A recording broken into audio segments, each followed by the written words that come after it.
വെറുതെ അങ്ങാടി പോയപ്പോൾ ഫ്രണ്ട്സിനെ കണ്ടപ്പോൾ ഓല് പറഞ്ഞ് ഡിജിറ്റൽ മാർക്കറ്റിംഗ് എടുത്തോ, ഇവിടെ സ്കിൽസ് എടുത്തോ. അപ്പോൾ സ്കിൽസാണ് ഒന്നുകൂടി ബെറ്റർ ആയി തോന്നി. ഫ്രണ്ട് അവിടെ പഠിക്കുന്നുണ്ട്. അപ്പോൾ ഓന് എന്നെ സജസ്റ്റ് ചെയ്തു, നല്ലൊരു സ്കിൽസ് അപ്പ് പഠിക്കുന്ന മനസ്സിലാവുന്നുണ്ട്, നല്ല കാര്യങ്ങളാണ്, ഷെയറാണ്. അപ്പോൾ ഞാൻ ചേർന്നു. ഒരു ഫ്രണ്ടിന് ഇനിയും തൊട്ട് മുമ്പത്തെ ബാച്ച് DM36 അപ്പോൾ ഓനിങ്ങനെ സജസ്റ്റ് ചെയ്ത് എന്നെ കുറച്ച് റീൽസും കാര്യങ്ങളും ഇതിനെക്കുറിച്ച് ഞാൻ സെർച്ച് ചെയ്ത് നോക്കി. ഇൻസ്റ്റാഗ്രാമിലോ സോഷ്യൽ മീഡിയ സെർച്ച് ചെയ്തപ്പോൾ അങ്ങനെ പോസിറ്റീവ് റിവ്യൂസ് കണ്ടപ്പോൾ അഡ്മിഷൻ എടുക്കുന്നതായിരുന്നു.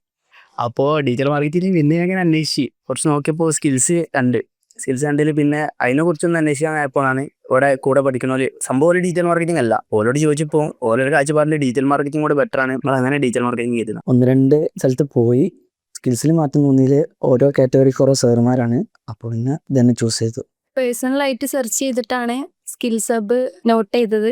അപ്പോൾ അങ്ങനെ എൻക്വയറി ചെയ്തപ്പോൾ ഇവിടുത്തെ കാര്യങ്ങളും ഫീച്ചേഴ്സും കാര്യങ്ങളൊക്കെ ഓക്കെ ആയി തോന്നി. സോ എങ്ങനെയാണ് നമ്മൾ ഓരോ സ്റ്റുഡൻസും ഇവിടെ അഡ്മിഷൻ എടുത്തത് എന്നുള്ളത് നിങ്ങൾ കേട്ടല്ലോ. അതാണ് അവരുടെ ഫ്രണ്ട്സ് അല്ലെങ്കിൽ റിലേറ്റീവ്സ് ഒക്കെ മറ്റിവിടെ പഠിച്ചതിൽ നിന്ന് അവർ റെക്കമെൻഡ് ചെയ്തിട്ട് റെഫർ ചെയ്തിട്ടാണ് അവരിവിടെ അഡ്മിഷൻ എടുത്തത്. സോ അതിനൊക്കെ ഒരൊറ്റ കാരണമേ ഉള്ളൂ, ഓരോ സ്റ്റുഡൻറ്റും അത്രയും കോൺഫിഡൻറ്റോട് കൂടി പറയണമെന്നുണ്ടെങ്കിൽ വൺ ആൻഡ് ഓൺലി റീസൺ എന്ന് പറയുന്നത് ദ ക്വാളിറ്റി വി പ്രൊവൈഡ്. നിങ്ങൾ ഡിജിറ്റലായിട്ട് ഒരു പെർഫെക്റ്റ് കരിയർ ആണ് ആഗ്രഹിക്കുന്നുണ്ടെങ്കിൽ you are welcome to skills the learning hub.